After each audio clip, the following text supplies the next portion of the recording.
მოგიხსენებათ, რომ ეს ძალიან გრანდიოზულად დაანონსებული არაბული ქალაქების მშენებლობა თბილისში და გონიოში, რომელიც 6 მილიარდად უნდა შესრულდეს. აიგერ მოდი ნახოთ, ეს არის ფოტოებია დღევანდელი. ყოველ შეხვედრაზე რაღაც ახალ მემორანდუმს აფორმებენ, რომ ეს მემორანდუმებს აქვთ რაღაც დამატებითი კონტრაქტის ფორმა, რომ აუცილებლად ეს გადაწყვეტილება შესრულდება.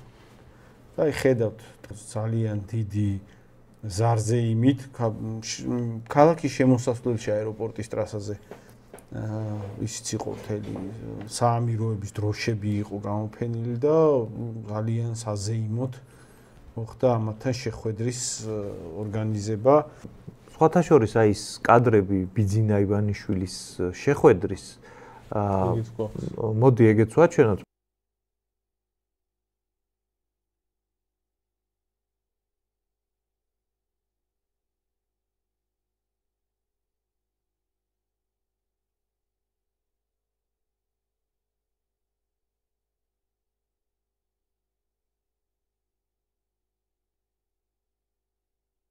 ეგ 6 მილიარდიანი ინვესტიცია არ არის გათვლა და ინტერესი იმ კუთხით, რომ ეხლა მე 6 მილიარდს იქ დავხარჯავ და როგორ მინდა იქ 6 მილიარდის დახარჯვა. ეგ გათვლა არ არის გვესმის, არაბების ინტერესი ეგ არ არის. არ არის ასევე გათვლა და ინტერესი, რომ ეხლა მე იქ 6 მილიარდს დავხარჯავ და აი ქართველები რო ცხოვრობენ თვიდან თვემდე თავი ძლივს რო გააქვთ და წამლის ფული რო არა აქვს ხალხს და ქვეყანა რო დაიცალა. აი ეგ ხალხი ეხლა იმდენ ძვირადღირებულ ბინებს იყიდის თბილისში და გონიოში, რომ 6 მილიარდს 1.10 ამოვიგებ და აი მერე ნახე სარგებელი როგორი გვექნება არაბთა საამიროებს. და თლად გულუბრყვილოებისთვის იმასაც ავხსნი, რომ სადღაც შორს არის პატარა ქვეყანა საქართველო და მოდი იქ ფული დავხარჯოთ, რომ იქ ხალხმა კარგად იცხოვროს. არ ვიცი რატო არ ვიცი, აი აბოთფილელის დროს რო არაბებმა ცუდი გაუკეთეთ მაგ ქვეყანას, მოდი რაღაც კაი გაუკეთოთ. არც ეგეთი ჰუმანისტური მიზეზები არ არის აქ ფული რომ მოგვყ, არ ვიცი. შეიძლება ვინმესთვის ესეც ასახსნელი იყო, არ ვიცი. და რა შეიძლება იყოს პროექტი ინტერესი? ამ ქვეყნის გადამკიდე. რა შეიძლება იყოს ინტერესი? აი ინტერესი შეიძლება იყოს იგივე რა სქემითაც ეხლა უკვე მუშაობენ არაბები საქართველოში. მაგალითად ბაზალეთის ტბასთან 2 მილიონი კვადრატული მეტრის ფართობი იყიდა არაბულმა კომპანიამ. York Towers ქვია ამ კომპანიას, რომელზეც აშენებს სოფელს, რომელიც არის ბაზალეთის ტბაზე ორჯერ დიდი და ამ სოფელში სამოსახლოებს, ამ სახლების ტერიტორიებს თავისი ეზოებით უკვე ეხლა ყიდის და გაყიდულია სამოსახლოების 70 თუ 80% უკვე ამ მომენტისთვის შეგიძლიათ რეესტრის მონაცემთა ბაზაში შეხვიდეთ, გადაამოწმოთ.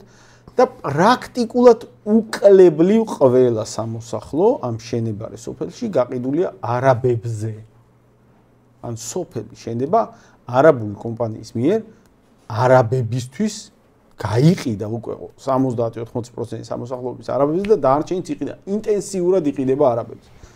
ანუ ეხლა როცა არის მაგალითად რაღაც მით უმეტეს გლობალური დათმობის პერიოდი და საცხოვრებელი პირობები ეს რაღაცა ცხელ ქვეყნებში არაბეთის გავს უდაბნოებით მოცულ ტერიტორიებზე საცხოვრებელი პირობები არის სერიოზულად გართულებული დიდარ არაბებს ახლა სადღაც რაღაცა საცხოვრებელი სასიამოვნო სივრცე სადაც შეიძლება კონდეთ და კომფორტულად იცხოვრონ ასეთ ქვეყნებისკენ მიაპყრობენ მზერას ერთ-ერთი ყველაზე კომფორტული ასათვისებელ ქვეყნად მიიჩნევთ საქართველოს, იმიტომ რომ არის იდეალური კლიმატი, არ აყავს მოკავშირეები, არის ჰაერში გამოკიდებული, არის ისლამური ხალხებით გარშემორტყმული და დაუცველი. უპატრონო ქვეყანაა, რომლის ხელისუფლებაც ახლა არის შარში და არის მოწადინებული, რომ მოკლევადიანი ბონუსების გამო სტრატეგიული რაღაცეები გაყიდოს. რისიც მე მეშინია ამ ქვეყანაში ასეთ საკითხს ვიღაცები რო ხედავენ და პრობლემას რო ვერ ხედავენ ამაში. ეგეთი ხალხი რომ მრავლდება და უფრო მეტი რო ხდება დროთა განმავლობაში, აი ამ პროცესის მეშინია და ასეთი ხალხი რო სათავეშია და ამ გადაწყვეტილებებს რომ ასე უპრაგონოთ იღებს და ეს რატომ არის დამაზიანებელი სინამდვილეში როგორც 2x2 ეგრე მარტივად უნდა ესმოდეს და ამის ახსნა საერთოდ არ უნდა იყოს საჭირო ამ ქვეყანაში და მაგ დონემდე რომ არის დასული ყველაფერი რომ ეხლა ამაზე ახსნა გვიწევს და კიდე ვიღაცებს არის და ნაცები და კოცები ერთად გვიტევენ ხო და ნაცები და კოცები ვერ იგებენ როგორ კაცო ეს ამაში კარგის მეტი რა ხო და რაშია იცი საქმე ამაში ცუდი რა არის სინამდვილეში ამაში უარყოფითი სცენარის იმხელა სიღრმეა რომ ყველაფერს რომ გავყვეთ არც არის ეგ საერთოდ მიზანშეწონილი მეგობრებო 6 მილიარდიან ინვესტიციაზე ხო გასაგებია რომ იმ არაბების გავლენები გაიზრდება საქართველოში ეგ ხო ვიღაცას ეგ თუ არ ესმის მინდა ერთი კომენტარი ხო სამწუხაროა ძალიან ინვესტიცია რას ნიშნავს? ინვესტიცია ნიშნავს ვიღაცა სადღაც ფულს დებს მოგების მიღების მიზნით. მეტი არ ფრცენ, ვიღაცა სადღაც ფულს დებს მოგების მიღების მიზნით. რა ფორმით აპირებს იქიდან მოგების მიღებას? ეს სხვადასხვანაირი ვერსიები შეიძლება არსებობდეს. მაგალითად შეიძლება მოგების მიღებას გეგმავდეს ჩადო და აყვავებული და უკიდურესად დიდარი ქართველი მოსახლეობა იხუვლებს და ეს ქართველი მოსახლეობა და 6 მილიარდი ირო დაიხარჯა 30 მილიარდს ამოიგებს და შეიძლება მაგალითად გეგმავდეს აი მოდი ჩავდე ფიქ და თურქებზე და არაბებზე გავყიდი და ასე ავიღებ მოგებას. არა, რასაც მაგალითად აკეთებენ ბაზარეთში. რასაც რასაც აკეთებენ უკვე. ხო, რასაც აკეთებენ. და ისედაც ლოგიკურად რომ იმსჯელო ქართველს არ აქვს იმდენი ფული რომ 6 მილიარდი პროექტის ინვესტიციის ამოღება შეძლოს. საერთოდ როგორი რაღაცა იცი ვიღაცა რომ ესე იგი გათვლა ვიღაცაზეა. ასეულობით $1000 ფარგლებში საქართველოში უკვე ფინანსურად ისეთი ზღვარია რომ ვიღაცებს მაგის გამო აქ კლავენ პირდაპირ გაგებით. ანუ რამდენიმე ასეული $1000 გამო აქ სროლები ხდება ხოლმე. იმიტომ რომ ღარიბი ქვეყანა ვართ. და ამ ღარიბ ქვეყანაში ვიღაცა რომ შემოდის და 6 მილიარდს დებს და შენ რო გონია რომ ეგ იგივე პროცესია რომ ვიღაცამ საშაურმე გახსნა, უბრალოდ ბიზნესია რა, აი საშაურმე გახსნეს და შაურმებს გაყიდია და ბიზნეს ამოიღებენ და უბრალოდ ბიზნესია. მაგ რაოდენობის თანხა არ არის ბიზნესი. პოლიტიკაა. ეგ გეოპოლიტიკაა, არა თუ პოლიტიკა. ეგ არის გეოპოლიტიკა. დემოგრაფიული ბალანსის შეცვლა და ჩვენი მდგომარეობის გატოლება 9 მილიარდიანი ცივილიზაციასთან არ არის ლოგიკური, კაცო. ანუ ჩვენ ერთ სოფელს ვერ ერევი რამე რომ მოხდეს. თურქეთის პრეზიდენტმა რო გააკეთა კაცო ცოტა ხნის წინ განცხადება თურქი მესხები დააბრუნეთო, მაგაზე გახდა სანერვიულო ხო არ მოგვაწვევიან ეხლა ესენიო. იმიტომ რომ სინამდვილეში რეალურ ძალთა ბალანსი ისეთია რომ სახიფათოა მოწოლა. მასეთ რეალობაში ცხოვრობ. შეიძლება ისეთზე მოგაწვენ, რომ თავი ვერ დაიცვა. მიწით და დემოგრაფიით იწყება ქვეყნისთვის სტრატეგიულობის მნიშვნელობა.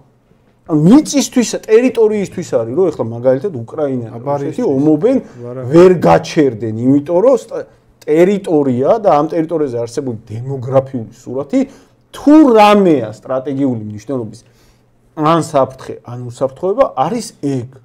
ანუ რას ეხა რომ წარმოვიდგინოთ, რომ წარმოვიდგინოთ კი არა, ხდება კიდევაც, მაგრამ აი მაგალითი რომ მოვიყვანოთ. სადღაც გაქრა 5 ქართული სოფელი და იმ 5 ქართველები დასახლებული სოფლების ნაცვლად გაჩნდა 5 არაბებით დასახლებული სოფელი. ანუ ეგაც საკმარისად დებილია, ან საკმარისად მოღალატეა იმისთვის, რომ ამაზე დასვას კითხვა, რა არის აქ სტრატეგიული პრობლემა, მაგრამ რა წარმოგიდგენია, სტრატეგიული პრობლემა შეიძლება იყოს. ეს საკითხი აღემატება თავისი სტრატეგიული მნიშვნელობით ყველა სხვა საკითხს, რომელიც ასევე სტრატეგიული მნიშვნელობის შეიძლება იყოს. აი ვიღაცამ ეს შეიხირო დაინახა. საერთოდ კი არ ესმის ახლა ჩვენ რას ვლაპარაკობთ აქ. რო ვამბობთ, რომ საფრთხეა, არაბების მასიური ჩამოსახლება, ქართული მიწა, დემოგრაფიაში დედა გვაქვს ნატირები, ქართველები აღარ მრავლდებიან, ეგ 6 მილიარდი აქ რო შემოვა, მაგას მოყვება პოლიტიკური გავლენის მექანიზმები, მაგას მოყვება მაგათი დაფინანსებული მედია საშუალებები, მაგათი ნაყიდი პოლიტიკური პარტიები და ასე შემდეგ. მეტი რა ჩავშალო. ეგ კი არ ესმით. უბრალოდ ხედავენ და ფული. შეიხი და ფული ბაბაი, აი ეგ მიდის თვალებში, მორბენალ სტრიქონად მიდის თვალებში, რომ ფული ბაბა. ბიჭო, ფიზიკურად გაყიდიან არაბებზე მაგ შენ ინვესტიცია. შენ რა გონია? მაგ კორპუსებს და დასახლებებს რო აშენებენ. ქართულს მაგდენი ფული არა აქვს, რომ მაგ 6 მილიარდი დოლარის ინვესტიცია რო ჩვენ შევავსოთ, მაგდენი ფული არა გვაქვს. ესე იგი გათვლას ვიღაცაზე აკეთებს ის არაბი. ის არაბი შეიძლება საერთოდ არ კონდეს, მოდი დავუშვათ რაღაცა. ხო იცი სპანჯბობის მემირო, აი ცისარტყელა ის ზღაპრული რაღაც. ზღაპრული წარმოდგენა, რომ არაბებს არანაირი იდეოლოგიური, გეოპოლიტიკური ინტერესი არ აქვს და მხოლოდ კომერციული ინტერესით შემოიტანენ ჩვენს ქვეყანაში 6 მილიარდს.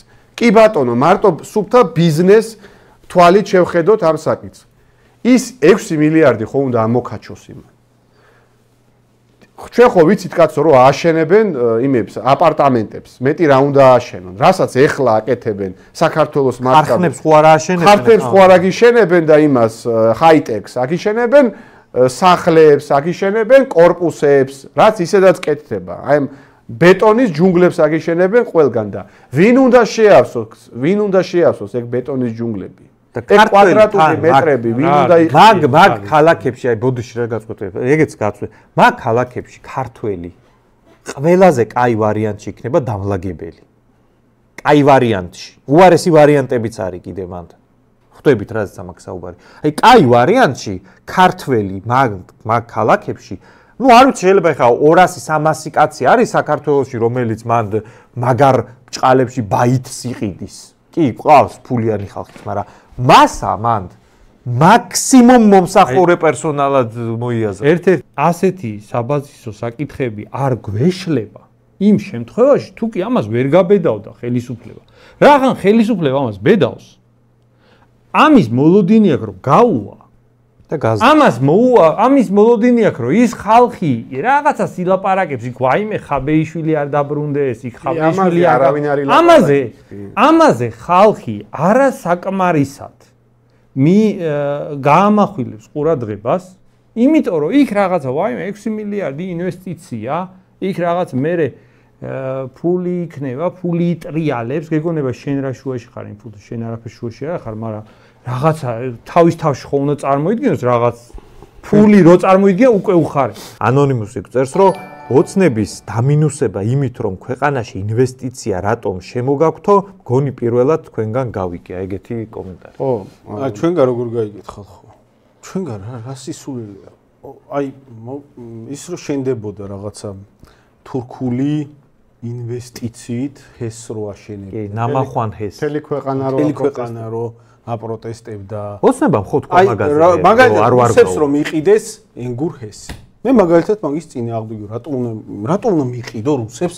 აი რუსების ინვესტიციაც კი არა, ვაფშე ვინმეს რატომ უნდა მიყიდო ჰესი ყველაზე დიდი საქართველოში. და რატო არ უნდა იყოს ეგ ქვეყნის? აი იმაზეც პრეტენზიას ვაჟღერებ. სტრატეგიული რესურსები რატო უნდა გადაახურდაო? პატარა ინვესტიციებად რაღაცა, რომელშიც ბევრად მეც აქედან გაზიდავენ. ვიდრე აქ რამეს დაგიტოვებენ, რა? ეხა აი ჩვენ კი არა, ისტორიული ეს სამყარო დგას ძალაზე და გეოპოლიტიკურ ინტერესებზე. შენ კონსტიტუციაში გიწერია, რომ აფხაზეთი და სამაჩაბლო შენია, მაგრამ ძალა რო არა გაქვს, ვერ აკონტროლებ. და ის არაბი რო აქ 6 მილიარდს გიდებს, ის გიდებს არა მარტო იმიტომ, რომ მას მოგება აინტერესებს, თუმცა მოგების შემთხვევაშიც არაბები ჩაგისახლებს, იმ მოგებასაც სხვების ჩასახლებით ამოიღებს, იმიტომ რომ შენ ღარიბი ხარ, ვერ შეავსებ მაგ ინვესტიციას.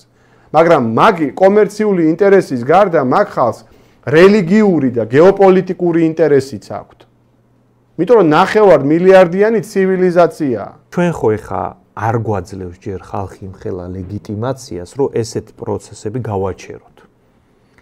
ამიტომ ეს პროცესი გაგრძელდება და აი მაგ ხალხს რა პრობლემაა?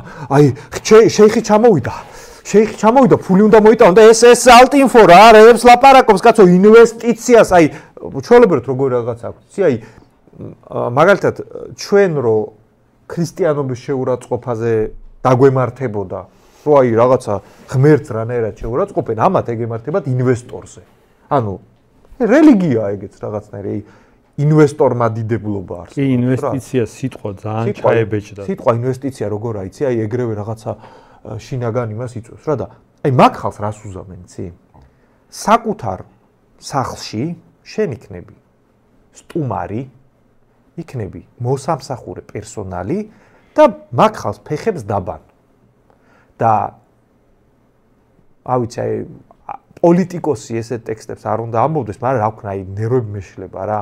მაინც უნდა გითხრა, რომ ღირსი იქნები თან. აი ეგენ რო ჩამოვლენ, რო აშენებენ მაგ ქალაქებს.